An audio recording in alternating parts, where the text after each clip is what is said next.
spot you gotta check out when you come to Nashville, Tennessee, and that's the Country Music Hall of Fame and Museum behind me. We are what a lot of people call the Smithsonian of country music. This place is incredible. It's 350,000 square feet of memorabilia and iconic history, and behind me is Elvis's Cadillac that he called solid gold.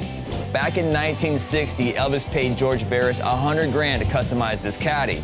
In today's value, that's $2.3 million. That's a lot of money. The Country Music Hall of Fame has been here downtown since 2001. We get over 1.1 million visitors every year, and we have over 2.5 million artifacts on display at one given time. It changes constantly. I was walking down the hallway here, and then my childhood hero jumped in front of me, the Trans Am Bandit from Smokey and the Bandit 2. The Country Music Hall of Fame and Museum is awesome. If you haven't been here, you gotta check it out, seriously.